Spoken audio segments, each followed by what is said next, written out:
at night, things settle down, and I call my wife on the phone because she has her own schedule. Like, they're never together. Yeah, that's what probably keeps him going. He called her on the phone to talk to her. So anyway, she's out campaigning, and Ann Romney told a crowd in Henderson, Nevada, that it was ridiculous that Nevada's unemployment is still around 12% and that one in about 400 homes has been foreclosed upon. One said, there are people in this state that are really having a tough time. So, I like to think of this way. If it's that kind of a record, I think it's time to fire the coach. I'm for jobs. How simplistic. You know what it is, too, that's hurting Romney? It used to be like, like if Romney was running before, like, a George W. Bush was in office for 8 years, people would probably go, yeah, let's give a Republican a chance. He's gonna cut taxes. That whole thing about how they fight everything and all that whole crap. But they had 8 years of Bush. He fucked everything up. So they're probably looking at him like, he's proposing the Bush plan.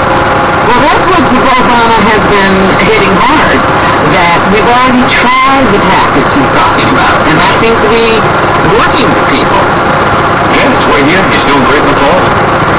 And Romney says Mitt is ready to take on the challenges facing America today. One second. We have a huge responsibility. Mitt is up to the task. He's prepared. He knows how to do it. He's done turnarounds. This country is ready. He's turned around a lot of people's lives. I'll give him that. I can't tell you how many people's lives he's turned around. They're still spinning from the turnaround. That's right. They haven't gotten over it. Nothing better than a Mitt Romney turnaround, let me tell you. You can only be so blessed as when Mitt Romney announces his company Bing is coming to help you. Because he's into turning companies around. Oh my goodness. Well, they say that you can keep an eye on President Obama and Mitt Romney during the debate to tell who will win the election. A body language expert says the candidate who blinks more during the debate has lost every election but one since 1980. That's Boston College professor Joseph Teach, who bases his theory on the relationship between eye movement and emotional state.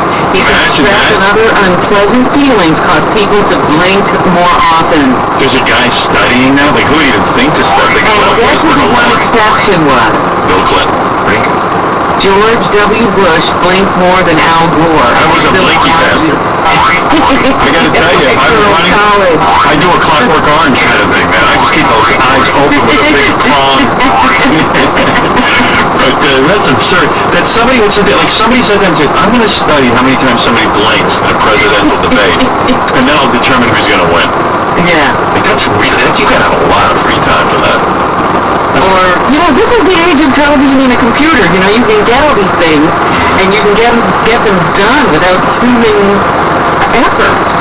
President Obama's strong showing among likely women voters is driving his 4-point national lead over Republican presidential nominee Mitt Romney in a poll out today. So women are pretty turned up by that Republican platform. I mean, you think the guy didn't sit there and count each blink? You think he had a computer do it? Absolutely. I don't. I think he had to do it the old-fashioned way, count every single blink. When he did that. The Quinnipiac survey of likely voters shows Obama leading Romney 49% to 45%. The poll shows women favoring the president 56% to 38%. The president is leading with women. You know who blinks a lot? That guy's wife who did a study about blinking. She's like, I can't believe I've married you. And she's blinking away. He likes blinkers. Today on the Gary Galavate show, they call about movie a machine that counts the amount of times you blink. Called Blinkos. Blinkos. It's like Somnos, but Blinkos. Very misunderstood. A very misunderstood thing. Apple TV. Well, once you understand it, you'll understand it. Is Apple TV very misunderstood? According to Gary. And now, does he write his own copy, or do they write that shit for him? I think this is supposed to be his opinions. And now a very misunderstood thing.